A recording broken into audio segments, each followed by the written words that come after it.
बिस्मिल्लाहिर्रहमानिर्रहीम। अस्सलाम वालेकुम। डियर स्टूडेंट, आज की वीडियो में हम डिस्कस करेंगे चैप्टर नंबर 2 जिसका टाइटल है वेक्टर्स एंड इक्विलिब्रियम। तो डियर स्टूडेंट, आज की वीडियो में हम चैप्टर नंबर 2 के एमसीक्यूज़ डिस्कस करेंगे और इन एमसीक्यूज़ में चैप्टर नंबर 2 के जितने भी टॉपिक्स हैं हर टॉपिक से रिलेटेड हम एमसीक्यूज़ उसको हल भी करेंगे और चैप्टर नंबर 2 से आने वाले जितने भी एमसीक्यूज़ है या जितने भी मुमकिन एमसीक्यूज़ चैप्टर नंबर 2 में से आपके सामने एंट्री टेस्ट या बोर्ड एग्ज़ाम में आ सकते हैं, ऐसे एमसीक्यूज़ को सॉल्व करना आज के वीडियो में हम सीखेंगे। और ऐसे एमसीक्यूज़ के लिए जितने भी मुमकिन ट्रिक्स या टिप्स हो सकते हैं उसके हवाले से हम डिटेल से बात जो है वो आज के क्लास में करते हैं। तो डियर स्टूडेंट, चलो चलते हैं और लेते हैं फर्स्ट एमसीक्यू को। तो फर्स्ट एमसीक्यू यहाँ पर जैसा कि आपको स्क्रीन के ऊपर नजर आ रहा है वो ये है कि which of the following is a scalar quantity.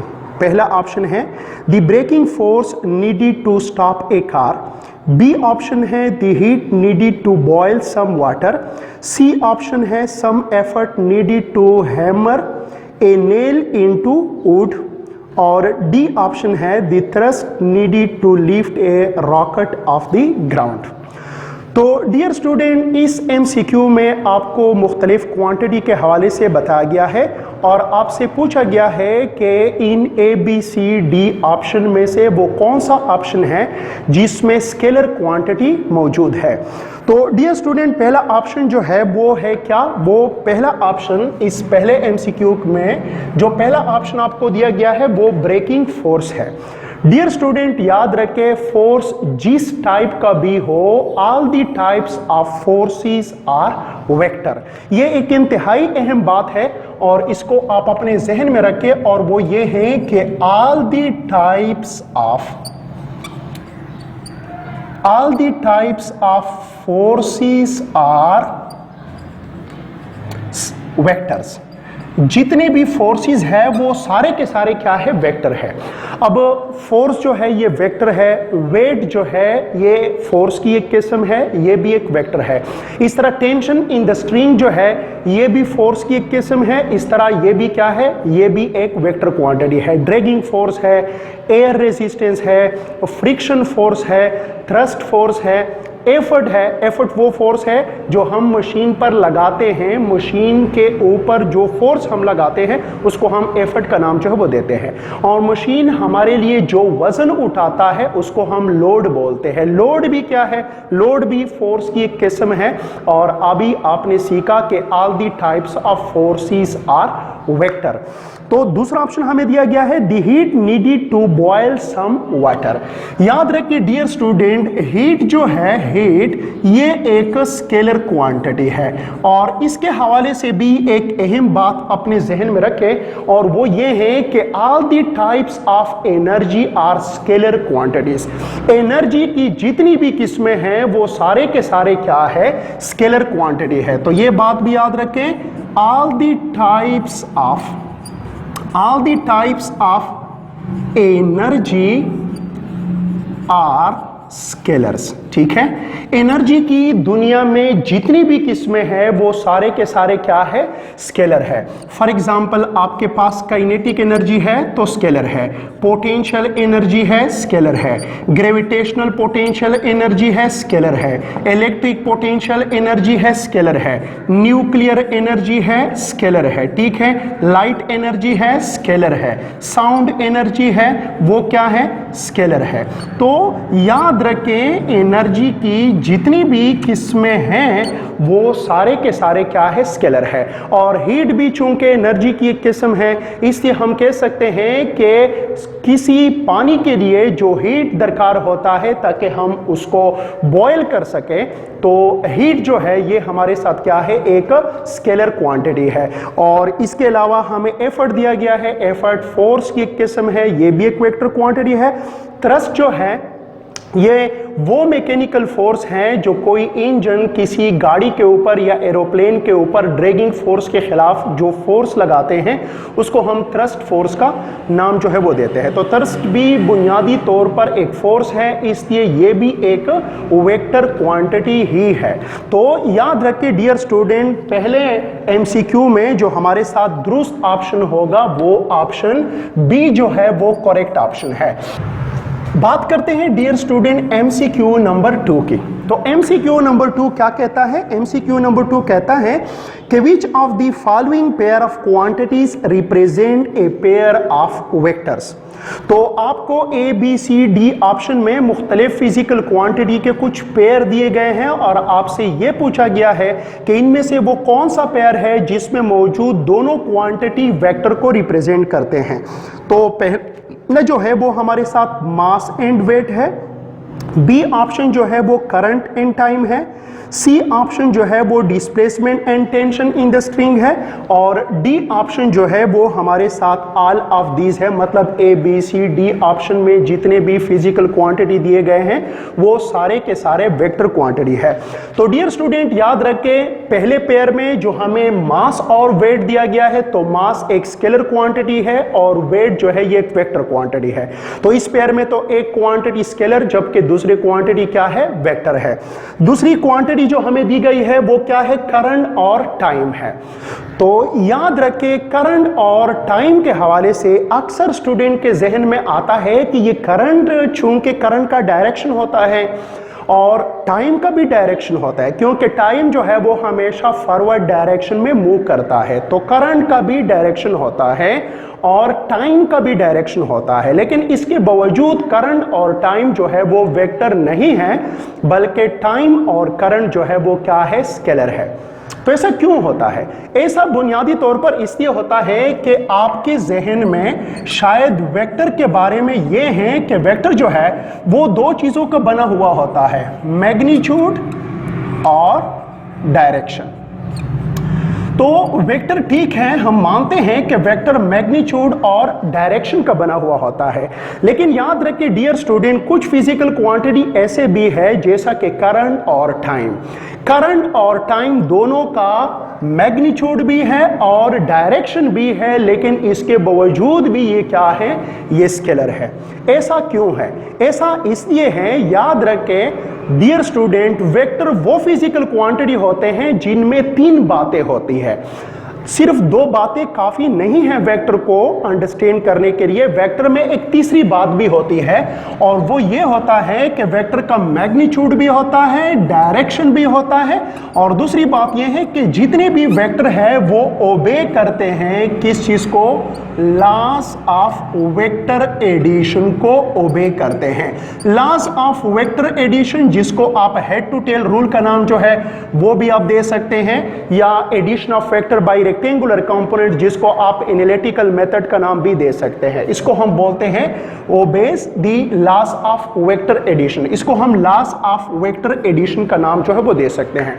तो डियर स्टूडेंट, वो तमाम फिजिकल क्वांटिटी वेक्टर हैं जिसका मैग्नीट्यूड भी होता है, डायरेक्शन भी होता है, और इसके अलावा इसको लॉस ऑफ वेक्टर एडिशन को भी ओबे करना चाहिए। लेकिन याद रखिए डियर स्टूडेंट, करंट जो है इसका मैग्नीट्यूड भी होता है, डायरेक्शन भी होता है, लेकिन ये लॉस ऑफ वेक्टर एडिशन को ओबे नहीं करता, इसलिए करंट जो है वो हमारे साथ क्या है? एक स्केलर क्वांटिटी है। और यही कहानी किसकी है? यही कहानी टाइम की भी है, क्योंकि टाइम भी लॉस ऑफ वेक्टर एडिशन को ओबे नहीं करता।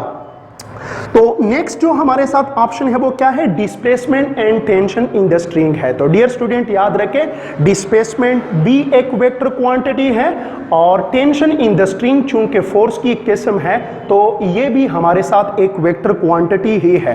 तो इसीलिए जो दूसरा एमसीक्यू है, एमसीक्यू नंबर 2 में हमारे साथ जो दुरुस्त ऑप्शन होगा वो सी ऑप्शन होगा, जिसमें displacement and tension in the string का पेयर जो है वो वेक्टर क्वांटिटी की पेयर पर मुश्तमिल है। बात करते हैं एमसीक्यू नंबर 3 की। तो एमसीक्यू नंबर 3 क्या कहता है? एमसीक्यू नंबर 3 कहता है कि the unit vector of a vector A is equal to 2i minus 2j is. तो ऑप्शन ए आपको दिया गया है, ऑप्शन बी आपको दिया गया है, ऑप्शन सी और ऑप्शन डी जो है वो आपको दिए गए हैं। डियर स्टूडेंट, एमसीक्यू नंबर 3 में आपको एक वेक्टर दिया गया है जो कि वेक्टर ए है और ये वेक्टर ए बराबर है 2i माइनस 2j के बराबर है और आपसे पूछा गया है कि आप इस वेक्टर का क्या मालूम करें, यूनिट वेक्टर जो है आप इसका ढूंढें। तो यूनिट वेक्टर ऑफ वेक्टर ए यहां पर हमने क्या करना होगा, ढूंढना होगा। डियर स्टूडेंट, याद रखिए किसी भी वेक्टर का जो यूनिट वेक्टर होता है इसको हम इस सिंबल से क्या करते हैं, रिप्रेजेंट करते हैं। ये सिंबल दरअसल किसके लिए है, यूनिट वेक्टर के लिए है। इस सिंबल को हम क्या बोलते हैं, इस सिंबल को हम केप साइन का नाम जो है वो देते हैं। केप का मतलब टोपी होता है, लेकिन ये वो वाला केप नहीं है, हमारे यहाँ लोकल इलाके में केप नस्वार को भी बोलते हैं, तो ये वो नस्वार वाला केप नहीं है, ये टोपी वाला केप है। तो मतलब ये है कि ये सिंबल जो है इसको हम केप साइन का नाम जो है वो दे सकते हैं। डियर स्टूडेंट, यूनिट वेक्टर क्या होता है, पहले तो हम इसके हवाले से बात करते हैं। What is unit vector, unit vector को हम किस तरह डिफाइन करते हैं। तो चलो डियर स्टूडेंट, पहले हम बात करते हैं यूनिट वेक्टर की कि यूनिट वेक्टर क्या होता है। तो यूनिट वेक्टर को हम इस तरह डिफाइन करते हैं कि a vector divided by its magnitude is called its unit vector. A vector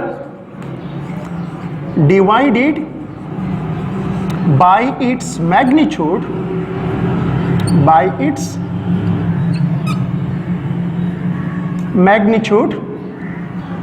is called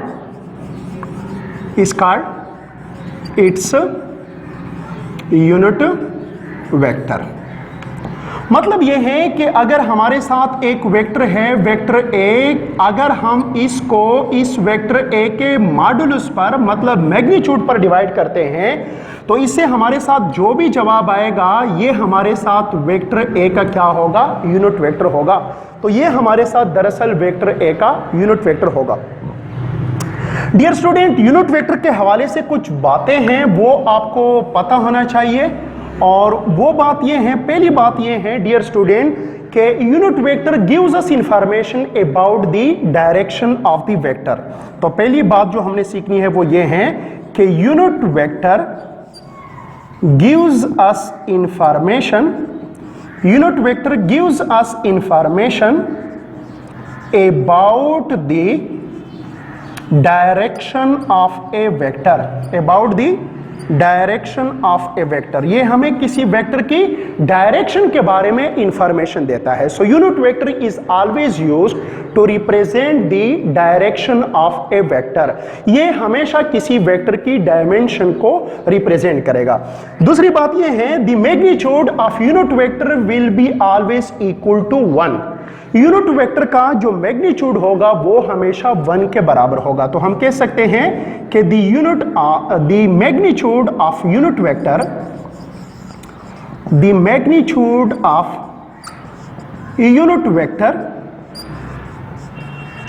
will be always equal to unity या इक्वल टू 1। ये किसी भी यूनिट वेक्टर का मैग्नीट्यूड हमेशा किस चीज के बराबर होता है, 1 के बराबर होता है। यह भी याद रखें डियर स्टूडेंट, यूनिट वेक्टर हमेशा किसको रिप्रेजेंट करता है, किसी वेक्टर की डायरेक्शन को रिप्रेजेंट करता है। अच्छा, अब सवाल यह है कि हम किसी वेक्टर का यूनिट वेक्टर किस तरह ढूंढ सकते हैं। तो जब भी हमें कोई वेक्टर दिया गया हो, जैसा कि इस एमसीक्यू नंबर 3 में हमें यह वेक्टर दिया गया है और हमसे पूछा गया है कि आप इस वेक्टर की डायरेक्शन में जो यूनिट वेक्टर बन रहा है उसको आप ढूंढें, तो इसको हम किस तरह ढूंढ सकते हैं, इसका तरीकेकार क्या है, how we can find out the unit vector.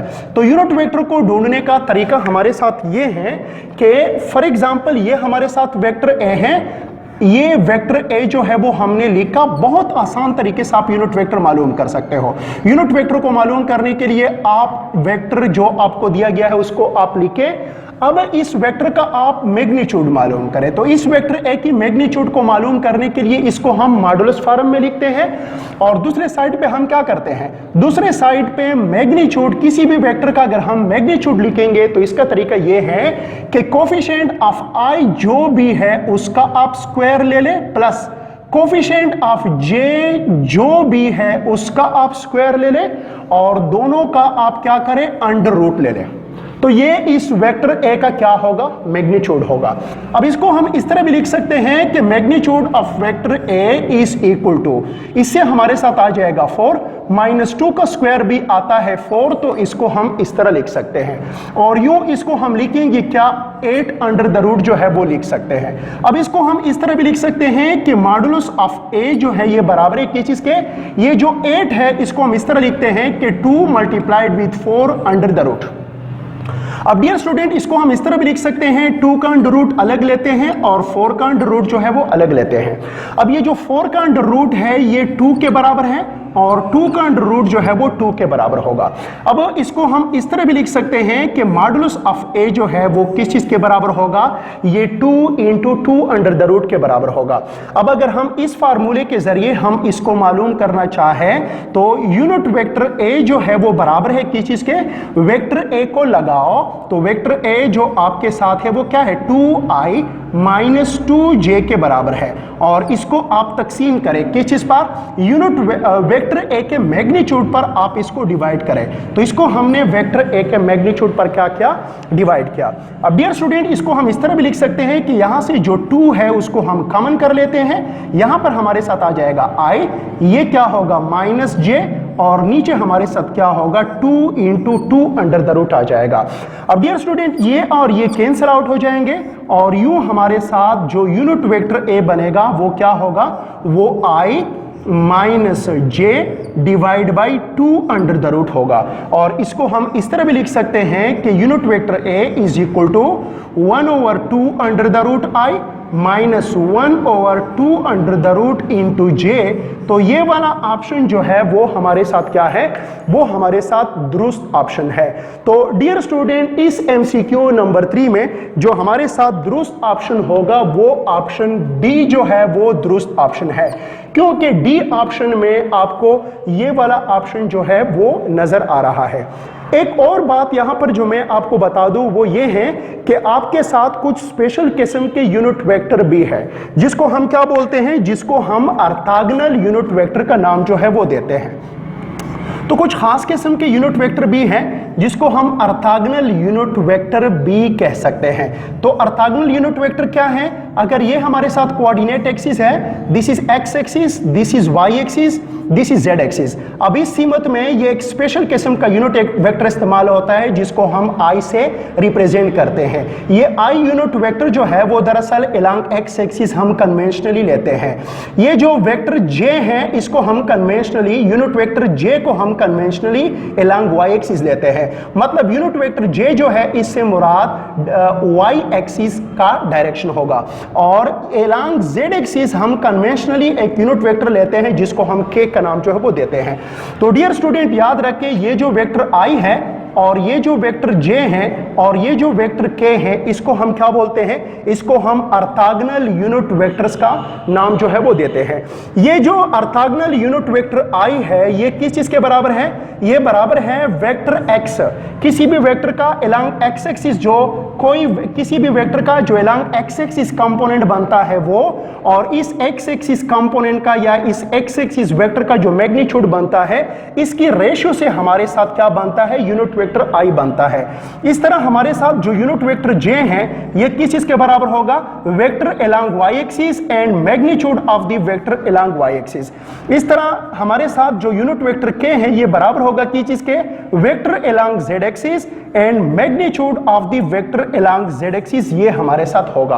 बहरहाल डियर स्टूडेंट इस MCQ नंबर 3 में हमारे साथ जो दुरुस्त ऑप्शन है वो ऑप्शन डी है, और इस वेक्टर यहां पर इस MCQ में हमने सीखा कि हम किसी गिवन वेक्टर का यूनिट वेक्टर किस तरह मालूम करते हैं। तो तरीका इसका बहुत आसान है, जब भी आपको कोई गिवन वेक्टर दिया गया हो और आपसे उस गिवन वेक्टर का यूनिट वेक्टर मांगा जा रहा हो, तो बस आपने सिर्फ इतना करना है कि ऊपर आप उस वेक्टर को लगाएं और नीचे आप इस वेक्टर की मैग्नीट्यूड को लगाएं, जो मुतल्लिका सिंप्लीफिकेशन हो सकती है उसको आप कर लें, तो लास्ट में आपके साथ जो जवाब आएगा वो आपके साथ यूनिट वेक्टर होगा। वैसे डियर स्टूडेंट याद रखिए, अगर आप इसका मैग्नीट्यूड ढूंढते हो तो इसका मैग्नीट्यूड ऑब्वियसली कितना होगा, 1 के बराबर होगा। बात करते हैं एमसीक्यू नंबर 4 की। तो एमसीक्यू नंबर 4 जो है वो आपसे कहता है कि which of the given vector is a unit vector. तो पहले ऑप्शन में, ए ऑप्शन में आपको दिया गया है i, बी ऑप्शन में आपको दिया गया है i प्लस जे, और सी ऑप्शन में आपको दिया गया है i प्लस जे प्लस के, और डी ऑप्शन में आपको दिया गया है ऑल ऑफ दी अबव। अब डियर स्टूडेंट, जो ही आप इस एमसीक्यू को देखते हो तो अक्सर स्टूडेंट के जहन में आता है कि इस एमसीक्यू नंबर 4 में जो डी ऑप्शन है वो दुरुस्त है, क्योंकि उसको लगता है कि i भी यूनिट वेक्टर है, i प्लस जे भी यूनिट वेक्टर है, और i प्लस जे प्लस के भी यूनिट वेक्टर है। लेकिन ऐसा हरगिज नहीं है, ये ऑप्शन दुरुस्त नहीं है। डियर स्टूडेंट, इससे पहले वाले एमसीक्यू में मैंने आपको बताया कि यूनिट वेक्टर वो होता है जिसका मैग्नीट्यूड किस चीज के बराबर होता है, 1 के बराबर होता है। अब डियर स्टूडेंट, ये जो i है इसका मैग्नीट्यूड कितना है, i का जो मैग्नीट्यूड होगा वो किस चीज के बराबर होगा, 1 के बराबर होगा। लेकिन i प्लस j का जो मैग्नीट्यूड है वो किस चीज के बराबर होगा, i प्लस j का जो मैग्नीट्यूड होगा, आपको पता है किसी भी वेक्टर का मैग्नीट्यूड इस तरह मालूम करते हैं कि इसका जो कोफिशिएंट है इसका स्क्वायर प्लस इसका जो कोफिशिएंट है 1, इसका कोफिशिएंट भी 1 है, इसका square whole under the root. तो i प्लस j का जो मैग्नीट्यूड है वो 2 अंडर द रूट के बराबर है, i का जो मैग्नीट्यूड है वो 1 के बराबर है, और i plus j plus k का जो मैग्नीट्यूड होगा वो किस चीज के बराबर होगा, इसके कोफिशिएंट का स्क्वायर प्लस इसके कोफिशिएंट का स्क्वायर प्लस इसके कोफिशिएंट का स्क्वायर। इसका अगर हम अंडर रूट लेंगे तो हमारे साथ क्या आ जाएगा, 3 अंडर द रूट बनेगा। तो इसका मैग्नीट्यूड 1 है, इसका मैग्नीट्यूड 2 अंडर द रूट है, इसका मैग्नीट्यूड क्या है, 3 अंडर द रूट है। इसीलिए हमारे साथ जो 4 ऑप्शन में दुरुस्त ऑप्शन होगा वो ये वाला ऑप्शन जो है वो दुरुस्त ऑप्शन होगा। तो डियर स्टूडेंट, इस एमसीक्यू में सिर्फ i ही ऐसा वेक्टर है जो कि यूनिट वेक्टर है। यू एमसीक्यू नंबर 4 में हमारे साथ जो दुरुस्त ऑप्शन होगा 4 में वो हमारे साथ ऑप्शन ए है। बात करते हैं एमसीक्यू नंबर 5 की। तो एमसीक्यू नंबर 5 जो है ये क्या कहता है, एमसीक्यू नंबर 5 कहता है कि the direction of a vector in plane is described by the angle which the vector makes with खाली जगह एंड इज इन खाली जगह। तो पहला ऑप्शन है हमारे साथ, ऑप्शन ए में आपको नजर आ रहा है positive X axis and anti clockwise, B option में है आपके साथ negative X axis and anti clockwise, C option में है आपके साथ negative Y axis and clockwise, D option में है आपके साथ negative Y axis and anti clockwise. तो डियर स्टूडेंट, बात दरअसल ये है कि अगर आप कोई रेक्टेंगुलर कोऑर्डिनेट सिस्टम ड्रा करते हो इस किस्म का, ये आपके साथ एक लाइन है, ये आपके साथ दूसरी लाइन है, ठीक है।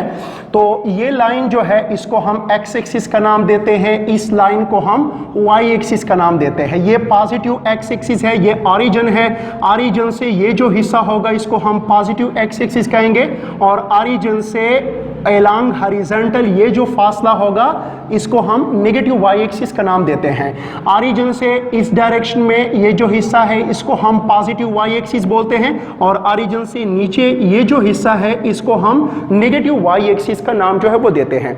तो डियर स्टूडेंट, जब भी हम किसी वेक्टर को प्लेन में रिप्रेजेंट करेंगे, इस प्लेन में अगर हम किसी वेक्टर को रिप्रेजेंट करेंगे तो कन्वेंशनली हम पॉजिटिव एक्स एक्सिस से स्टार्ट लेते हैं। ये जो लाइन है इसको हम रेफरेंस लाइन के तौर पर लेते हैं। कन्वेंशनली हम इस पॉजिटिव एक्स एक्सिस को क्या करते हैं, इस पॉजिटिव एक्स एक्सिस को हम रेफरेंस लाइन के तौर पर लेते हैं, और किसी भी वेक्टर को अगर हम रोटेट करते हैं तो यहाँ पॉजिटिव एक्स एक्सिस से हम इसको रोटेट करते हैं, और कन्वेंशनली इसको हम किधर रोटेट करते हैं, एंटी क्लॉकवाइज डायरेक्शन में रोटेट करते हैं।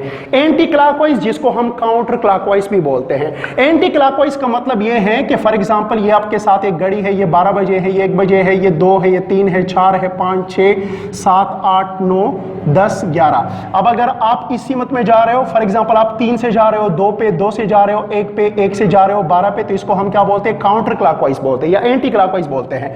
लेकिन अगर आप फॉर एग्जांपल 3 पे हो, 3 से चलते हो, 4 पे 4 से चलते हो, 5 पे, मतलब आप घड़ी के मुताबिक चलते हो, तो उसको हम क्या बोलते हैं, क्लॉकवाइज डायरेक्शन का नाम जो है वो देते हैं। लेकिन कन्वेंशनली हम जो भी वेक्टर लेते हैं उसको हम पॉजिटिव एक्स एक्सिस से रोटेट करते हैं, किधर, एंटी क्लॉकवाइज डायरेक्शन में रोटेट करते हैं। मतलब हम किसी वेक्टर को इस सीमत में क्या करते हैं, रोटेट करते हैं। तो ये हमारे साथ क्या बना, ये हमारे साथ एंटी क्लॉकवाइज डायरेक्शन में बना। तो ये जो हम एंगल लेते हैं इसको हम पॉजिटिव एक्स एक्सिस के साथ एंटी क्लॉकवाइज डायरेक्शन में लेते हैं। इसलिए ये जो हमारे साथ एमसीक्यू नंबर 5 है, तो एमसीक्यू नंबर 5 में हमारे साथ जो दुरुस्त ऑप्शन होगा वो ऑप्शन ए होगा। और ऑप्शन ए के बाद एमसीक्यू नंबर 5 का स्टेटमेंट ये होगा कि the direction of a vector in a plane is described by angle which the vector makes with positive x-axis in anti-clockwise direction। यूं हमारे साथ MCQ नंबर 5 में ए ऑप्शन जो है वो करेक्ट ऑप्शन है। बात करते हैं MCQ नंबर 6 की। तो MCQ नंबर 6 जो है ये हमें क्या कहता है, MCQ नंबर 6 कहता है कि what is the angle between vector P and the resultant of P plus Q and P minus Q। पहला ऑप्शन है आपके साथ 0, बी ऑप्शन है आपके साथ tangent inverse P divide by Q, C option है आपके साथ tangent inverse Q divide by P, और डी ऑप्शन है आपके साथ tangent inverse P plus Q divided by P minus Q। अब इनमें से हमने क्या करना है, दुरुस्त ऑप्शन जो है वो तलाश करना है। तो डियर स्टूडेंट, पहले तो आप सवाल को समझे। सवाल ये है कि फॉर एग्जांपल आपसे कहा गया है कि एक वेक्टर है वेक्टर P जो इस सीमत में है, ठीक है। फॉर एग्जांपल वेक्टर P जो है वो इस सीमत में 5 सेंटीमीटर के फासले को जाहिर करता है।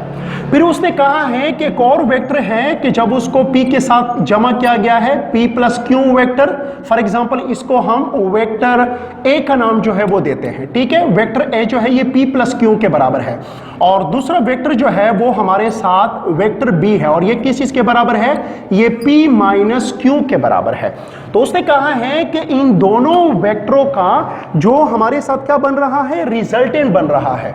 मतलब उसने पूछा है कि आप इस वेक्टर और इस वेक्टर का रिजल्टेंट ढूंढे, और इन दोनों वेक्टरों का जो रिजल्टेंट बनता है उसकी वेक्टर P के साथ कितनी एंगल बनेगी।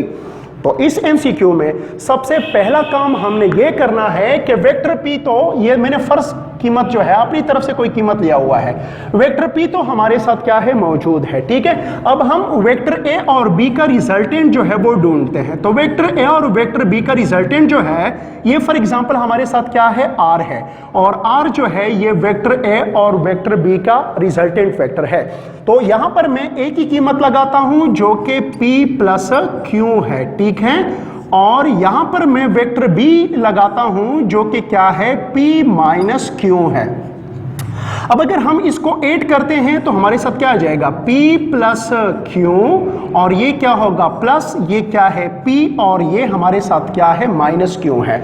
अब डियर स्टूडेंट याद रखें, ये प्लस Q और ये माइनस Q आपस में क्या होते हैं, कैंसिल आउट होते हैं, और यूं हमारे साथ क्या आ जाएगा, वेक्टर R जो होगा ये P जमा P, दोनों वेक्टर सेम डायरेक्शन में है, तो इसको सिंपली हम क्या करेंगे, ऐड करेंगे। तो यूं हमारे साथ जो रिजल्टेंट होगा, इन दोनों वेक्टरों का जो रिजल्टेंट होगा वो किस चीज के बराबर होगा, 2p के बराबर होगा। तो याद रखिए डियर स्टूडेंट, अगर वेक्टर p, यहां पर आप देख सकते हैं, अगर ये आपके साथ वेक्टर p है जो इस सीमत में 5 सेंटीमीटर के फासले को जाहिर करता है, तो इन दोनों वेक्टरों का रिजल्टेंट जो कि r है वो 2p के बराबर है। मतलब इन दोनों वेक्टरों का जो रिजल्टेंट r है वो 2p के बराबर होगा, और 2p के लिए जाहिर है हमने 2 इंटू 5 सेंटीमीटर की लाइन मतलब 10 सेंटीमीटर के बराबर होगा। यूं हमारे साथ जो r वेक्टर है ये 2p के बराबर है, लेकिन वेक्टर p की डायरेक्शन और वेक्टर r की डायरेक्शन जो कि दरअसल इन दोनों का रिजल्टेंट है ये एक जैसा है। चूंकि दोनों वेक्टर क्या है, पैरेलल है, इसलिए दोनों वेक्टरों के दरमियान जो एंगल होगा वो क्या होगा, 0 डिग्री एंगल बनेगा। इसलिए याद रखिए डियर स्टूडेंट, ये जो MCQ नंबर 6 है इसमें जो दुरुस्त ऑप्शन होगा वो हमारे साथ ऑप्शन ए होगा, जो कि क्या है, 0 ऑप्शन है। मतलब इस वेक्टर और इन दोनों का जो रिजल्टेंट होगा वो एक ही डायरेक्शन में आएंगे और एक ही डायरेक्शन में आने की वजह से इसका रिजल्टेंट इस दोनों वेक्टरों के दरमियान जो एंगल होगी वो 0 डिग्री के बराबर होगी। क्योंकि डियर स्टूडेंट आपको पता है किसी भी दो पैरेलल वेक्टरों के दरमियान एंगल होती है 0 डिग्री और किसी भी दो एंटी पैरेलल वेक्टरों के दरमियान एंगल होती है 180 डिग्री। बात करते हैं डियर स्टूडेंट MCQ नंबर 7 की। तो MCQ नंबर 7 जैसा कि आपको स्क्रीन के ऊपर नजर आ रहा है वो ये है कि a person travels a distance of 10 kilometre directed north and then 5 kilometre directed south, his position vector with respect to the starting point is 15 kilometre directed north, B option है 5 kilometre directed south, C option है 5 kilometre directed north और D option है 15 kilometre directed south. तो dear student इस किस्म के MCQ को हल करने के लिए सबसे पहले आपने डायरेक्शन डायग्राम बनाना होता है, ठीक है। तो याद रखिए ये डायरेक्शन डायग्राम आप सीखे, बार बार आप इसको इस्तेमाल करोगे इस डायरेक्शन डायग्राम को। डायरेक्शन डायग्राम हम इस तरह बनाते हैं कि इस किस्म के दो परपेंडिकुलर लाइनों को हम लगाते हैं। ये साइड हम कन्वेंशनली लेते हैं ईस्ट, ये साइड हम लेते हैं क्या, वेस्ट। तो इसको हम ईस्ट लेते हैं, इसको हम वेस्ट लेते हैं, इसको हम हमेशा नॉर्थ लेते हैं और इसको हम क्या करते हैं, साउथ लेते हैं। तो ये डायरेक्शन डायग्राम है जिसको हम कन्वेंशनली इस तरह लेते हैं। अब MCQ में 7 नंबर MCQ में हमसे कहा गया है कि person travel A distance of 10 kilometre north. एक शख्स जो है इसने इस स्टार्टिंग पॉइंट से ओरिजिन से स्टार्ट लिया और इसने 10 किलोमीटर का सफर किया, 10 किलोमीटर का सफर उसने किया जिसको हम D1 कहते हैं। ये 10 किलोमीटर का सफर उसने किया और ये सफर उसने कितना, 10 किलोमीटर का सफर उसने किया कौन से डायरेक्शन में, नॉर्थ में, और वो यहां तक पहुंचा। तो यहां पर पहुंचने के बाद MCQ अगेन हमसे कहता है कि and then 5 kilometre directed south, फिर यहां पर खड़े होकर ये 5 किलोमीटर जो है वो साउथ की तरफ आया। तो डियर स्टूडेंट याद रखें, अगर कोई शख्स यहां पर खड़ा है और वो साउथ की तरफ आना चाहता है, अब साउथ इधर है, अब अगर वो साउथ की तरफ आना चाहेगा तो वो 5 किलोमीटर यहां तक आ जाएगा, ठीक है। तो मतलब यहां से यहां तक उसने D2 का सफर किया जो कि कितना है, 5 किलोमीटर। इसके लिए D1 के लिए स्टार्टिंग पॉइंट ये था, लेकिन D2 के लिए स्टार्टिंग पॉइंट ये है और यहां पर खड़े होकर ये 5 किलोमीटर आया किधर, साउथ की तरफ, यूं ये यहां तक पहुंचा। फिर उसने पूछा कि इसकी इनिशियल पोजीशन के लिहाज से जो डिस्प्लेसमेंट बनेगा वो कितना होगा। तो याद रखें इसका स्टार्टिंग पॉइंट ये है और ये इसका फाइनल पॉइंट है। तो याद रखिए डियर स्टूडेंट, जब भी हम दो वेक्टरों का रिजल्टेंट ढूंढते हैं हेड टू टेल रूल के जरिए, तो हम फर्स्ट वेक्टर के टेल से लाइन ड्रा करते हैं लास्ट वेक्टर की हेड तक। तो डियर स्टूडेंट ये पहले वेक्टर का टेल है और ये लास्ट वेक्टर का क्या है, हेड है। तो पहले वेक्टर के टेल से लास्ट वेक्टर की हेड तक हम क्या करेंगे, एक लाइन जो है वो ड्रा करेंगे। डियर स्टूडेंट आपको ये भी पता है कि ये सारी लाइन जो है वो 10 किलोमीटर है। अब 10 किलोमीटर में से 5 किलोमीटर जो है वो तो ये वापसी पे आया। यूं यहां से यहां तक का जो सफर है जिसको हम D से जाहिर करते हैं, ये फासला कितना है, ये 5 किलोमीटर के बराबर है। और ये 5 किलोमीटर कौन से डायरेक्शन में है, नॉर्थ डायरेक्शन में है। इसलिए इस MCQ नंबर 7 में ये जो 5 किलोमीटर डायरेक्टेड नॉर्थ वाला ऑप्शन है वो हमारे साथ क्या है, दुरुस्त ऑप्शन है। और ये आपको नजर आ रहा है कि ये आपके साथ ऑप्शन सी है। यूं हमारे साथ MCQ नंबर 7 में जो दुरुस्त ऑप्शन होगा वो ऑप्शन सी जो है वो करेक्ट ऑप्शन होगा। बात करते हैं MCQ नंबर 8 की। अब MCQ नंबर 8 क्या कहता है? MCQ नंबर 8 कहता है कि as the angle between a given vector and the horizontal axis increases from 0 degree to 90 degree, the magnitude of the vertical component of this vector decreases. B option है increases and then decreases, C option है decreases and then increases, और D option है increases. तो dear student, पहले इस सवाल को समझने की क्या करते हैं, कोशिश करते हैं। तो डियर स्टूडेंट, फॉर एग्जांपल ये आपके साथ क्या है, ये आपके साथ कोऑर्डिनेट एक्सिस है, ठीक है, और ये फॉर एग्जांपल इसको हम क्या बोलते हैं, ये जो एक्स एक्सिस है इसको हम हॉरिजॉन्टल एक्सिस का नाम जो है वो देते हैं। अब उसने ये पूछा है कि अगर किसी वेक्टर का हॉरिजॉन्टल एक्सिस के साथ हम एंगल आहिस्ता आहिस्ता बढ़ाते हैं, फॉर एग्जांपल एक वेक्टर है जो यहां पर है, पहले इसका एंगल कितना है, फॉर एग्जांपल 10 डिग्री है, तो याद रखें ये फॉर एग्जांपल हमारे साथ वेक्टर f है, तो ये इसका क्या होगा, ये इसका fy होगा। अब इस fy की मैग्नीट्यूड इतना है, लेकिन अगर मैं इस वेक्टर को क्या करूं, इस वेक्टर की एंगल को 20 डिग्री कर दूं, तो जब मैं इस एंगल को बढ़ाऊंगा तो इसका वर्टिकल कंपोनेंट जो है मजीद इसमें क्या हो रहा है, इजाफा हो रहा है। अगर मैं इस एंगल को मजीद बढ़ा देता हूं, फॉर एग्जांपल इस एंगल को मैंने मजीद बढ़ाया, कितना, 30 डिग्री किया, इस वेक्टर का हमने एक्स एक्सिस के साथ 30 डिग्री एंगल किया, तो इसका वाई कंपोनेंट जो है वो क्या हो रहा है, बढ़ रहा है। और ये सिलसिला जो है वो जारी रहेगा, कब तक, ये सिलसिला तब तक जारी रहेगा जब तक हम इसको 0 डिग्री से कहां तक ले जाते हैं, 90 डिग्री तक ले जाते हैं। जो जो हम इस एंगल को बढ़ाएंगे, आप देख सकते हैं कि जो जो हम इस एंगल को बढ़ाते हैं, ये वाई कंपोनेंट क्या होता है, वाई कंपोनेंट में इजाफा होता है, वर्टिकल कंपोनेंट इंक्रीज होता है। तो डियर स्टूडेंट, याद रखें, when you increase the angle, जब आप किसी वेक्टर की एंगल को इंक्रीज करते हैं, एंगल को इंक्रीज करते हैं कहां से, 0 डिग्री से 90 डिग्री तक, तो इसका जो वर्टिकल कंपोनेंट होगा जिसको हम Fy बोलते हैं, तो इसका वर्टिकल कंपोनेंट जो है वो इंक्रीज होगा।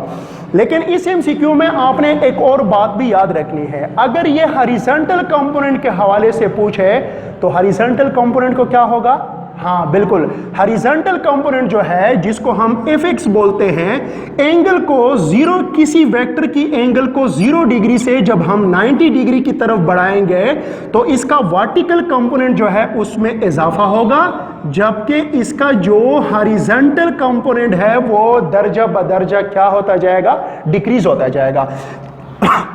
क्योंकि 10 डिग्री पे हमारे साथ fx ये है, थोड़ा सा एंगल बढ़ा तो fx ये बना। इसी तरह अगर हम एंगल को मजीद बढ़ा रहे हैं तो fy बढ़ रहा है, जबकि fx जो है वो क्या हो रहा है, कम हो रहा है। मजीद हमने एंगल बढ़ाया तो fx जो है वो घट रहा है, जबकि fy जो है वो बढ़ रहा है। तो एक याद रखें, व्हेन द एंगल इंक्रीजेस, अब एक उसूल बनाएं, when the angle of a vector increases from 0 degree to 90 degree, then the magnitude of its horizontal component decreases while the magnitude of its vertical component increases। ये एक उसूल है, इसको भी आप अपने जहन में रखें। बहरहाल ये जो हमारे साथ MCQ नंबर 8 है जिसमें हमारे साथ Fy के हवाले से बात हुई है, तो जब किसी भी गिवन वेक्टर की एंगल 0 से 90 की तरफ बढ़ेगी तो इसका जो वर्टिकल कंपोनेंट होगा उसकी मैग्नीट्यूड में दर्जा बदर्जा इजाफा होगा, तो इंक्रीजेस जो है वो हमारे साथ दुरुस्त ऑप्शन होगा। तो MCQ नंबर 8 में हमारे साथ जो दुरुस्त ऑप्शन है वो ऑप्शन डी करेक्ट ऑप्शन है। बात करते हैं MCQ नंबर 9 की। तो 9 MCQ जो है ये हमें क्या कहता है, MCQ नंबर 9 कहता है कि as the angle between the two vector increases, the magnitude of their resultant increases only, increases and then decreases. C option है डिक्रीजेस ओनली, और डी ऑप्शन है decreases and then increases. Dear student, question number 9 को समझने के लिए सबसे पहले हमने कुछ बुनियादी बातों को सीखना होगा। याद रखें, जब भी हम दो स्केलरों को जमा करते हैं तो इसका जो जवाब आएगा, मतलब स्केलर जमा स्केलर जो है वो हमेशा स्केलर होगा, और दो स्केलरों को जमा करने से जो जवाब आता है वो सिर्फ एक ही चीज़ पर डिपेंड करता है, और वो ये है कि जो स्केलर हम जमा कर रहे हैं उसकी मैग्नीट्यूड क्या है। और दूसरी तरफ जब हम दो वेक्टरों को ऐड करते हैं तो इससे हमेशा हमें वेक्टर ही हासिल होता है और उस हासिल होने वाले वेक्टर को हम रिजल्टेंट वेक्टर का नाम जो है वो देते हैं। अब याद रखें, जब भी हमारे साथ दो वेक्टरों से या दो से ज्यादा वेक्टरों से जो रिजल्टेंट वेक्टर हासिल होगा, रिजल्टेंट वेक्टर का जो मैग्नीट्यूड है और रिजल्टेंट वेक्टर का जो डायरेक्शन है वो दो चीजों पे डिपेंड करता है। पहला है जमा होने वाले वेक्टरों का मैग्नीट्यूड और दूसरा है जमा होने वाले वेक्टरों की डायरेक्शन। तो याद रखिए डियर स्टूडेंट, वेक्टरों की सूरत में जो रिजल्टेंट वेक्टर होगा उसको जमा होने वाले वेक्टरों की मैग्नीट्यूड और उसकी डायरेक्शन डिसाइड करेगा कि रिजल्टेंट वेक्टर किस तरह होना चाहिए। तो यहां पर एक बात आप समझ चुके होंगे और वो ये है कि रिजल्टेंट वेक्टर दो चीजों पे डिपेंड करता है, magnitude of the component vector and direction of the component vector. अब मैग्नीट्यूड अगर हम चेंज करेंगे कंपोनेंट वेक्टर का तो रिजल्टेंट वेक्टर का मैग्नीट्यूड भी चेंज होगा। फॉर एग्जांपल हम एक कंपोनेंट को इंक्रीज करते हैं, दूसरे कंपोनेंट को भी इंक्रीज करते हैं, या एक कंपोनेंट वेक्टर को कम करते हैं, दूसरे भी कंपोनेंट वेक्टर को कम करते हैं, जिसका डायरेक्ट असर रिजल्टेंट वेक्टर के मैग्नीट्यूड के ऊपर होगा। और दूसरा चीज जो है वो कंपोनेंट वेक्टर के दरमियान एंगल है। अगर हम दो कंपोनेंट वेक्टर के दरमियान एंगल को चेंज करेंगे तो उन दोनों वेक्टरों से हासिल होने वाला जो रिजल्टेंट वेक्टर होगा उसका मैग्नीट्यूड और डायरेक्शन भी चेंज होगा, उसके ऊपर भी फर्क पड़ेगा। अब यहां पर कुछ अहम चीजें हैं वो हम नोट करने वाले हैं और वो ये है कि depend of resultant vector on the angle. यहां पर हमने ये देखना है कि जो रिजल्टेंट वेक्टर हमारे साथ हासिल होता है वो दो कंपोनेंट वेक्टर के दरमियान जो एंगल होती है उसके साथ ये किस तरह वेरी करता है। तो पहली बात हमारे साथ ये है कि the resultant vector of possible maximum magnitude is obtained if the angle between the two vector is 0 degree. Dear student, ये एक अहम पॉइंट है और इसको समझने की कोशिश करें। इस पॉइंट को मैं इस मिसाल से आपको समझा सकता हूं। फॉर एग्जांपल ये हमारे साथ एक वेक्टर है, वेक्टर ए। फॉर एग्जांपल इसका मैग्नीट्यूड कितना है, 5 सेंटीमीटर है और ये इस डायरेक्शन में है। ये हमारे साथ दूसरा वेक्टर है, इसका मैग्नीट्यूड भी 5 सेंटीमीटर है और ये भी इस डायरेक्शन में है। तो हेड टू टेल रूल के जरिए ये हमारे साथ फर्स्ट वेक्टर और ये दूसरा वेक्टर जो है इसको हमने पहले वेक्टर के हेड के साथ कनेक्ट किया। अब जो रिजल्टेंट वेक्टर होगा हेड टू टेल रूल के मुताबिक वो पहले वेक्टर की टेल से हम एक लाइन ड्रा करेंगे, किधर, लास्ट वेक्टर की हेड तक। तो यहां से लेकर यहां तक हमारे साथ क्या है, रिजल्टेंट वेक्टर है। और इस रिजल्टेंट वेक्टर का मैग्नीट्यूड अगर ये भी 5 है, ये भी 5 है, तो इस रिजल्टेंट वेक्टर का जो मैग्नीट्यूड होगा वो 10 सेंटीमीटर होगा। और ये भी याद रखें इन दोनों वेक्टरों के दरमियान जो एंगल है वो कितना है, 0 डिग्री है, क्योंकि इसकी डायरेक्शन भी ये है और इसकी डायरेक्शन भी ये है। तो 0 डिग्री पर इन दोनों वेक्टरों का जो रिजल्टेंट होगा वो मैक्सिमम पॉसिबल रिजल्ट हमारे साथ आएगा। और ये मैक्सिमम पॉसिबल रिजल्ट बराबर होगा सिंपली इस वेक्टर की मैग्नीट्यूड और इस वेक्टर की मैग्नीट्यूड। तो डियर स्टूडेंट, इसको आप इस तरह भी समझ सकते हैं कि जब दो वेक्टर पैरेलल होते हैं तो उसका रिजल्टेंट मैक्सिमम होगा और ये रिजल्टेंट वेक्टर हम इस रिजल्टेंट वेक्टर की मैग्नीट्यूड को हम सिंपली उन दोनों कंपोनेंट वेक्टर के मैग्नीट्यूड को 8 करने से हासिल कर सकते हैं। फॉर एग्जांपल एक वेक्टर 7 है और दूसरा 3 है और दोनों के दरमियान एंगल 0 डिग्री है, तो रिजल्टेंट वेक्टर सिंपली 7 × 3 कितना होगा, 10 सेंटीमीटर होगा और अगर फोर्स है तो 10 न्यूटन होगा। अच्छा, दूसरी बात हमारे साथ ये है कि अगर हम इन दोनों वेक्टरों के दरमियान अब अगर एंगल बढ़ाते हैं, फॉर एग्जांपल इस वेक्टर की डायरेक्शन ये है और ये वेक्टर हमारे साथ इस तरह है। अब अगर मैं इस वेक्टर को क्या करता हूं, इस तरह ले जाता हूं, इस तरह ले जाता हूं, इस तरह अगर मैं इसको ले जा रहा हूं तो ये जो वेक्टर है इसका डायरेक्शन तो ये है और इस वेक्टर का डायरेक्शन ये है। अब इसके दरमियान एंगल ये बनेगा। याद रखें हमेशा एंगल ये वाला एंगल हम लेंगे क्योंकि इस वेक्टर की डायरेक्शन ये है और इस वेक्टर का डायरेक्शन ये है। अब ये इन दोनों वेक्टरों के दरमियान क्या होगा, एंगल होगा। अब अगर ये एंगल फॉर एग्जांपल 30 डिग्री है तो अब रिजल्टेंट ये होगा। अब अगर हम इस एंगल को थोड़ा सा और बढ़ाते हैं क्योंकि इस वेक्टर का डायरेक्शन ये है और इस वेक्टर का डायरेक्शन ये है, अब ये एंगल जो है वो हमारे साथ 60 डिग्री होगा। अब आप डियर स्टूडेंट देख सकते हैं रिजल्टेंट जो है वो अब हमारे साथ ये है। अब अगर मैं इसको इस तरह करूं तो अब इसका डायरेक्शन ये है, इसका डायरेक्शन ये है, यहां पर एंगल कितना है, 90 डिग्री है। तो ये रिजल्टेंट रिजल्टेंट जो है वो आप देख रहे हैं कि जो मैं एंगल बढ़ा रहा हूं, रिजल्टेंट वेक्टर जो है वो क्या हो रहा है, कम हो रहा है। अब अगर ये वेक्टर इधर है और ये वेक्टर इधर है, फॉर एग्जांपल ये एंगल कितना है 150 डिग्री, अब रिजल्टेंट हमारे साथ ये होगा। अब अगर मैं इसको मजीद बढ़ाता हूं तो यहां पर एंगल कितना हो जाएगा, ये वेक्टर इस सीमत में है, ये वेक्टर इस सीमत में है, यहां पर दोनों के दरमियान एंगल कितना है 180 डिग्री है।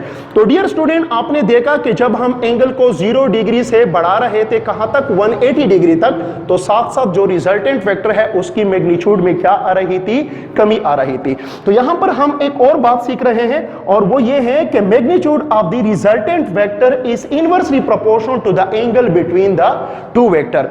मतलब ये है कि जो रिजल्टेंट वेक्टर होगा उसका मैग्नीट्यूड डिक्रीज होता जाएगा जब हम दोनों वेक्टरों के दरमियान एंगल को बढ़ाएंगे। लेकिन ये बात सिर्फ दुरुस्त होगी किस रेंज के अंदर, जब हम एंगल को 0 डिग्री से लेकर 180 डिग्री तक बढ़ाएंगे तो रिजल्टेंट वेक्टर की मैग्नीट्यूड और एंगल के दरमियान जो दोनों वेक्टरों के दरमियान है इनवर्सली प्रोपोर्शनलिटी होगी। जो हम एंगल बढ़ाएंगे 0 डिग्री से लेकर 180 डिग्री तक, तो रिजल्टेंट वेक्टर का मैग्नीट्यूड जो है वो हमारे साथ क्या होता जाएगा, कम होता जाएगा। अच्छा, अब ये भी याद रखिए डियर स्टूडेंट, 0 डिग्री पर मैग्नीट्यूड क्या होता है, मैक्सिमम होता है, और 180 डिग्री पर दो वेक्टरों का जो रिजल्टेंट होगा वो क्या होगा, वो कम से कम होगा। वो किस तरह, फॉर एग्जांपल ये वेक्टर इधर है 5 सेंटीमीटर इस डायरेक्शन में, और दूसरा वेक्टर जो है वो हमारे साथ इधर है 5 सेंटीमीटर इस डायरेक्शन में। अब आपको पता है कि रिजल्टेंट वेक्टर जो है ये फर्स्ट वेक्टर की टेल और लास्ट वेक्टर की हेड के बराबर के दरमियान जो लाइन ड्रा करते हैं वो हम लेते हैं। अब अगर ये दोनों वेक्टर एक जैसे हैं तो फर्स्ट वेक्टर की टेल और लास्ट वेक्टर की हेड जो है वो एक जगह पर आ जाते हैं, और ऐसे में हमारे साथ जो रिजल्टेंट वेक्टर होगा 5 सेंटीमीटर, और इस 5 सेंटीमीटर का जो रिजल्टेंट वेक्टर होगा वो हमारे साथ नल वेक्टर होगा, या जिसको हम जीरो वेक्टर भी कह सकते हैं। तो याद रखिए डियर स्टूडेंट, एक और बात यहां पर हम सीख रहे हैं, इंपॉर्टेंट पॉइंट हम सीख रहे हैं, और वो ये है कि the resultant vector of possible minimum magnitude is obtained if the angle between the two vector is 180 degree. अगर दो वेक्टरों के दरमियान एंगल 180 डिग्री है तो 180 डिग्री पर तो उसका रिजल्टेंट वेक्टर हमारे साथ मिनिमम होगा। फॉर एग्जांपल एक वेक्टर आपके साथ इस डायरेक्शन में 7 है और दूसरा वेक्टर आपके साथ इस डायरेक्शन में 5 है, तो इन दोनों के दरमियान एंगल 180 डिग्री है और इसका जो रिजल्टेंट होगा वो 2 के बराबर होगा।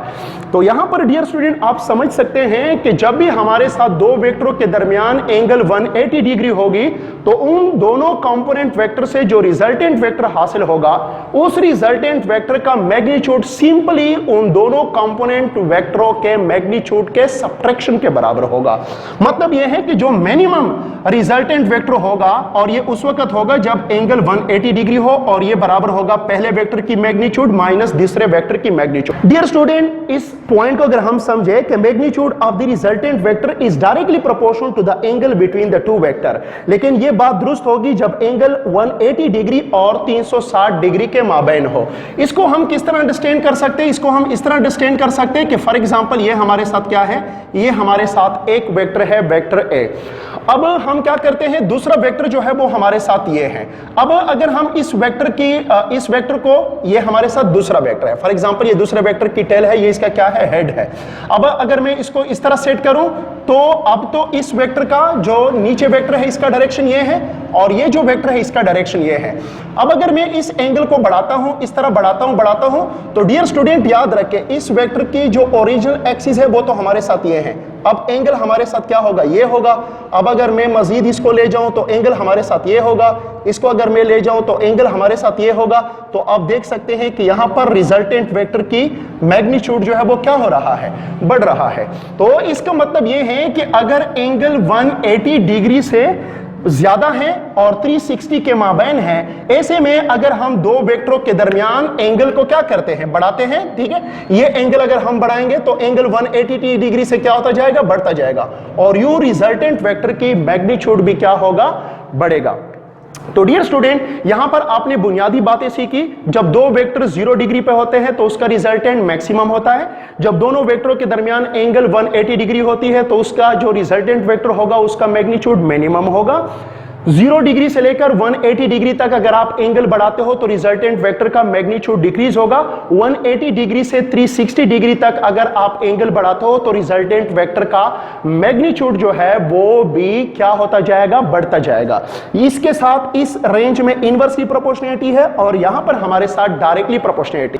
अब आते हैं एमसीक्यू नंबर 9 की तरफ। जो एमसीक्यू नंबर 9 है वो कहता है कि As the angle between the two vector increases, अगर हम दो वेक्टरों के दरमियान एंगल इंक्रीज करते हैं, then the magnitude of their resultant। तो इस एमसीक्यू में हमारे साथ डी ऑप्शन जो है वो दुरुस्त ऑप्शन है, क्योंकि अगर हम एंगल को 0 डिग्री से 180 डिग्री तक बढ़ाएंगे तो रिजल्टेंट वेक्टर का मैग्नीट्यूड कम होगा और 180 डिग्री से 360 डिग्री तक अगर हम एंगल को बढ़ाएंगे तो रिजल्टेंट वेक्टर का मैग्नीट्यूड क्या होगा, इंक्रीज होगा।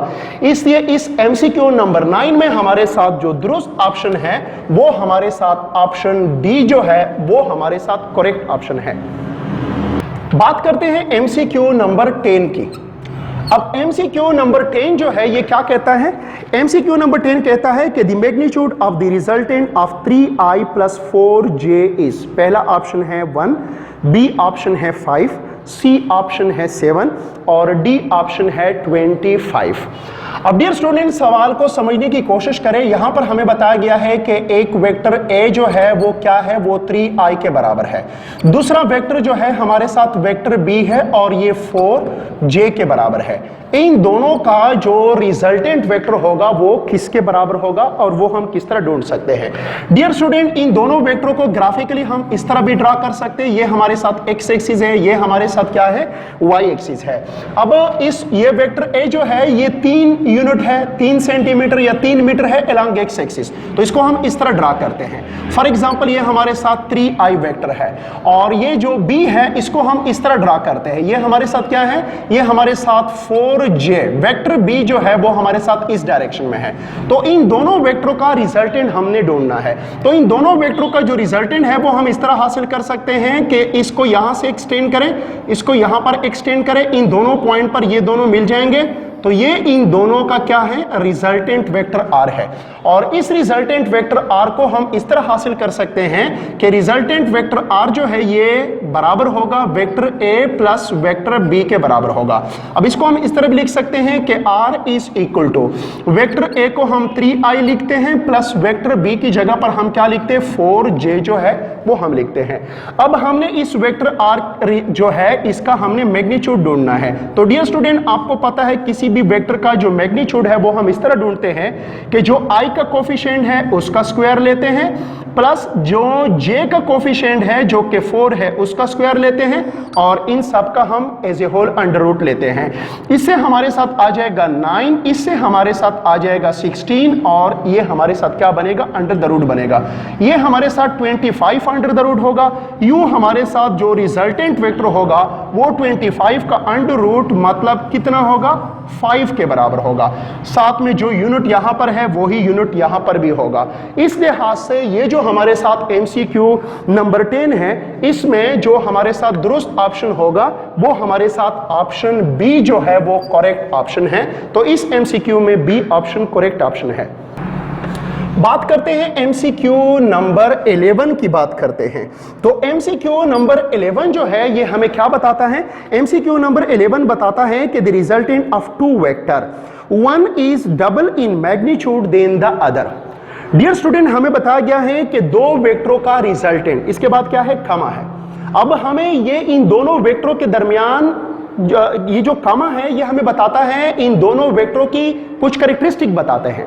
मतलब हमें बताया गया है कि दी रिजल्टेंट ऑफ टू वेक्टर, इसके बाद क्या है, कमा है। कमा का मतलब ये है कि ये हमें इन दो वेक्टरों के बारे में मजीद बता रहे हैं, कुछ खासूसियात हमें बता रहे हैं और वो ये है कि one is double in magnitude than the other. तो फॉर एग्जाम्पल इसमें हमें बताया गया है कि हमारे साथ एक वेक्टर जो है वो हमारे साथ वेक्टर ए है, ये किस चीज के बराबर है, ये फॉर एग्जाम्पल इसका मैग्नीट्यूड एफ के बराबर है। और दूसरा वेक्टर जो है वो हमारे साथ वेक्टर बी है और ये जो दूसरा वेक्टर है ये पहले के मुकाबले में दुगना है। जिस तरह हमें बताया गया है कि इन दोनों वेक्टरों में से एक वेक्टर दूसरे के मुकाबले में दुगना है मैग्नीट्यूड के लिहाज से। और फिर उसने ये बताया है कि the resultant of the two vector तो जो कमा में उसने बात बतानी थी वो हमें बता चुका कि इन दोनों वेक्टरों में से एक वेक्टर जो है वो क्या है, परपेंडिकुलर है। फिर कमा के बाद उस पहली बात के बारे में बता रहा है। पहली बात क्या है, दोनों वेक्टरों का resultant perpendicular to the smaller force. तो ये कहता है कि इन दोनों वेक्टर का जो रिजल्टेंट वेक्टर होगा वो इन दोनों वेक्टरों में से जो छोटा वेक्टर है उसके साथ क्या होगा, परपेंडिकुलर होगा।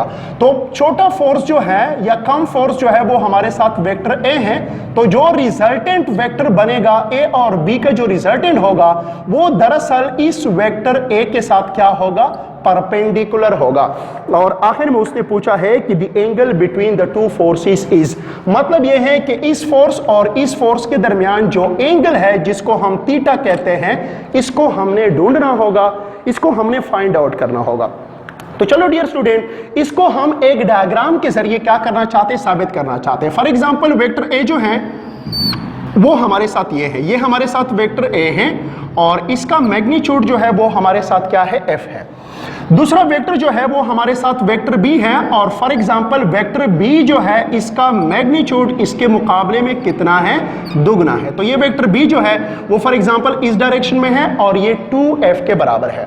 अब इन दोनों वेक्टरों का जो रिजल्टेंट है जो कि वेक्टर आर है, ये रिजल्टेंट इन दोनों वेक्टरों में से जो छोटा वेक्टर है उसके साथ क्या है, परपेंडिकुलर है। तो देखिए पहले वेक्टर की टेल से लास्ट वेक्टर की हेड की तरफ मैंने रिजल्टेंट वेक्टर को बनाया और ये रिजल्टेंट वेक्टर जो है इस छोटे वेक्टर के साथ क्या है, परपेंडिकुलर है। अच्छा, अब यहां पर हमारे साथ क्या बना, यहां पर हमारे साथ 90 डिग्री एंगल जो है वो आया।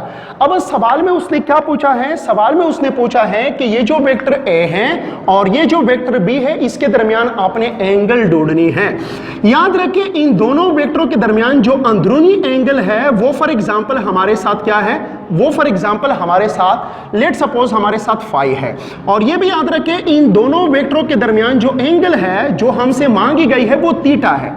फाई दरअसल इस ट्रायंगल की अंदरूनी एंगल है और थीटा जो है ये दरअसल हमारे साथ इस वेक्टर, देखिए वेक्टर बी जो है वो इस डायरेक्शन में है और वेक्टर ए जो है वो हमारे साथ इस डायरेक्शन में है, इसलिए इस वेक्टर और इस वेक्टर के दरमियान जो एंगल है जिसको हम थीटा कहते हैं वो हमारे साथ ये होगा। अब दरअसल उसने हमसे ये थीटा जो है वो मांगा हुआ है। यहां पर अक्सर स्टूडेंट गलती ये करते हैं कि वो इस एंगल को ढूंढ लेते हैं। याद रखिए डियर स्टूडेंट, यहां पर ये एंगल हमसे रिक्वायर्ड नहीं है बल्कि ये वाला एंगल हमसे रिक्वायर्ड है, क्योंकि ये एंगल इन दोनों वेक्टरों के दरमियान है। क्योंकि वेक्टर ए इस डायरेक्शन में है और वेक्टर बी इस डायरेक्शन में है, तो ये थीटा इन दोनों वेक्टरों के दरमियान होगा। अक्सर स्टूडेंट वो लग जाते हैं और वो इस एंगल को ढूंढते हैं और इस लिहाज से उसका फिर एमसीक्यू जो है वो गलत हो जाता है। याद रखें हमने पहले इस एंगल को ढूंढना होगा और इस एंगल को इस्तेमाल करके हमने बाद में इस एंगल को ढूंढना होगा जो कि हमारे साथ रिक्वायर्ड एंगल है। अब डियर स्टूडेंट, अगर हम इस डायग्राम को देखें तो ये हमारे साथ एक राइट एंगल ट्रायंगल जो है वो बन चुका है। अब ये भी याद रखिए डियर स्टूडेंट, किसी भी राइट एंगल ट्रायंगल के 3 साइड होते हैं और हर साइड का अपना एक नाम होता है। एक साइड को बोलते हैं बेस, दूसरे को बोलते हैं परपेंडिकुलर और तीसरे को बोलते हैं हाइपोटेन्यूज।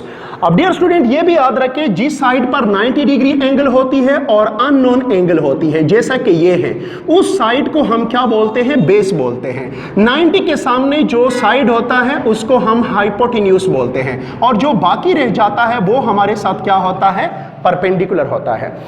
अब हमने क्या करना है, अब हमने इस एंगल फाई को ढूंढना है।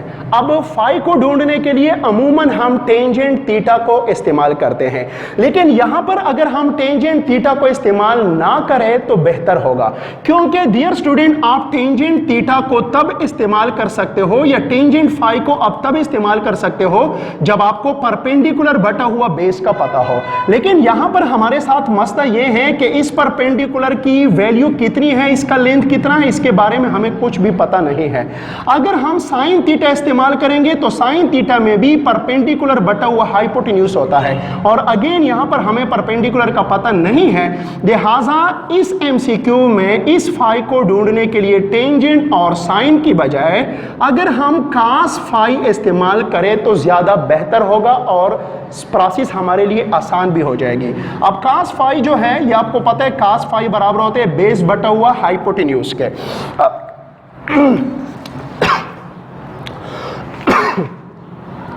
अब यहां पर हमारे साथ जो cos phi होगा उसको हम इस तरह लिख सकते हैं, बेस जो है ये हमारे साथ ये है, और बेस किस चीज के बराबर है, बेस का जो लेंथ है वो f के बराबर है, और हाइपोटेन्यूज का जो लेंथ है वो 2f के बराबर है। अब ये और ये हो जाएंगे कैंसल आउट, हमारे साथ क्या आ जाएगा, cos phi is equal to 1/2 आ जाएगा। अब हम cos को इधर शिफ्ट करते हैं तो हमारे साथ क्या आ जाएगा, हमारे साथ आ जाएगा कि phi is equal to cos inverse 1/2 आ जाएगा। अब आपको याद होगा cos इनवर्स 1/2 जो है वो किस चीज के बराबर है, ये 60 डिग्री के बराबर है। इसलिए अमूमन स्टूडेंट यहां पर इस सवाल को खत्म कर देते हैं और जवाब में 60 डिग्री को टिक कर लेते हैं, जो कि गलत है। आपने एक स्टेप और भी करना है, क्योंकि आपने क्या ढूंढना है, थीटा ढूंढना है। अब अगर हम देखें तो यहां से लेकर यहां तक का जो एंगल है वो कितना है, वो 180 डिग्री के बराबर है, और यहां से लेकर यहां तक का जो एंगल है वो दो एंगल का मजमुआ है, फाई प्लस थीटा का मजमुआ है। इसलिए यहां पर हम लिख देते हैं कि थीटा, फाई प्लस थीटा जो है वो हम लिख देते हैं। क्योंकि यहां पर हमसे क्या रिक्वायर्ड है, थीटा रिक्वायर्ड है, तो फाई को हम इधर जो है वो शिफ्ट कर देते हैं। तो हमारे साथ आ जाएगा कि theta is equal to 180 degree minus phi जो है वो हमारे साथ आ जाएगा। अब हम लिखेंगे कि theta is equal to 180 degree minus phi की कीमत हमारे साथ 60 डिग्री है, वो लगाते हैं तो थीटा हमारे साथ क्या आ जाएगा, 180 डिग्री माइनस 60 जो है वो हमारे साथ 120 डिग्री आ जाएगा। इसलिए डियर स्टूडेंट, ये जो हमारे साथ एमसीक्यू नंबर 11 है, इसमें डी ऑप्शन जिसमें 120 डिग्री एंगल दी गई है वो हमारे साथ दुरुस्त ऑप्शन होगा। बात करते हैं एमसीक्यू नंबर 12 की। अब एमसीक्यू नंबर 12 क्या कहता है, ये कहता है कि two forces of magnitude 10 newton and 30 newton acts at a point at an angle other than 0 degree, which one of the following can not be their possible sum. अब डियर स्टूडेंट, आपको पता है कि अगर हमारे दो फोर्सेस है, एक फोर्स जो है वो 10 न्यूटन का है और दूसरा फोर्स जो है वो हमारे साथ कितना है, वो हमारे साथ 30 न्यूटन के बराबर है। और उसने ये भी कहा है कि इन दोनों वेक्टरों के दरमियान एंगल जो है वो हमने 0 डिग्री नहीं ली है। तो ए बी सी डी जो आपको ऑप्शन दिए गए हैं, जो कि 40 न्यूटन, 35 न्यूटन, 25 न्यूटन और 20 न्यूटन है, उसने ये पूछा है कि इन दोनों वेक्टरों को अगर हम 0 डिग्री पर नहीं मिलाते तो कौन सा ऐसा जवाब है जो इन दोनों वेक्टरों से हासिल नहीं होगा। मतलब अगर हम इन दोनों वेक्टरों के दरमियान एंगल 0 डिग्री नहीं लेते तो इन A B C D option में से कौन सा ऑप्शन हमारे साथ पॉसिबल नहीं है। अब डियर स्टूडेंट याद रखें, अगर हम इन दोनों वेक्टरों के दरमियान 0 डिग्री लेंगे तो जो हमारे साथ रिजल्टेंट फोर्स होगा उसका मैग्नीट्यूड पहले वेक्टर की मैग्नीट्यूड प्लस दूसरे वेक्टर की मैग्नीट्यूड के आम एडिशन के क्या होगा, बराबर होगा। मतलब यह है कि अगर हम इन दोनों वेक्टरों के दरमियान 0 डिग्री एंगल लेंगे तो जो रिजल्टेंट वेक्टर का मैग्नीट्यूड होगा वो 10 न्यूटन प्लस 30 न्यूटन के बराबर होगा। क्योंकि आपको इससे पहले एमसीक्यू में बताया गया है कि जब हम दो वेक्टरों को 0 डिग्री पे लेते हैं तो उन दोनों वेक्टरों का जो रिजल्टेंट वेक्टर होगा उसके मैग्नीट्यूड का मजमुआ सिंपली उन दोनों कंपोनेंट वेक्टर के आर्म एडिशन के बराबर होगा। अब अगर हम इन दोनों में आर्म एडिशन करेंगे तो हमारे साथ क्या आ जाएगा, 40 न्यूटन आ जाएगा। लेकिन ऐसा तब होगा जब हम इन दोनों वेक्टरों के दरमियान 0 डिग्री एंगल लेंगे। अब अगर हम 0 डिग्री एंगल नहीं लेते तो कभी भी इन दोनों वेक्टरों से हमारे पास 40 न्यूटन का जवाब जो है वो नहीं आ सकता। इसलिए इस एमसीक्यू नंबर 12 में हमारे साथ जो दुरुस्त ऑप्शन है वो ऑप्शन ए जो है वो हमारे साथ करेक्ट ऑप्शन है। आते हैं एमसीक्यू नंबर 13 की तरफ। तो एमसीक्यू नंबर 13 कहता है कि by using head to tail rule we can add the vector, subtract the vector, multiply the vector, both add and subtract the vector. तो डियर स्टूडेंट, ये जो एमसीक्यू नंबर 13 है ये बुनियादी तौर पर हमारे पास हेड टू टेल रूल के बेस पर एक एमसीक्यू है। डियर स्टूडेंट, अक्सर स्टूडेंट के जहन में ये आता है कि ये जो हेड टू टेल रूल का तरीका है ये सिर्फ वेक्टर एडिशन के लिए है। लेकिन आज आप अपने जहन को थोड़ा सा वसी कर लें और ये बात अपने जहन में बिठा दें कि जो हेड टू टेल रूल की मेथड है, इसके जरिए हम दो वेक्टरों को ग्राफिकली ऐड भी कर सकते हैं और दो वेक्टरों को हम ग्राफिकली सब्ट्रैक्ट भी कर सकते हैं। तो डियर स्टूडेंट, याद रखें जो हेड टू टेल रूल का मेथड है, इसको हम सिर्फ हेड टू टेल रूल का जो मेथड है, इसको हम सिर्फ वेक्टर एडिशन के लिए नहीं, बल्कि ये vector addition plus vector subtraction दोनों के लिए हम इस तरीके को क्या कर सकते हैं, इस्तेमाल कर सकते हैं। इसीलिए इस MCQ नंबर 13 में हमारे साथ जो ऑप्शन होगा वो ऑप्शन डी जो है वो करेक्ट ऑप्शन होगा, both for addition and subtraction of the vector. So 13 में हमारे साथ जो दुरुस्त ऑप्शन है वो ऑप्शन डी जो है वो करेक्ट ऑप्शन है।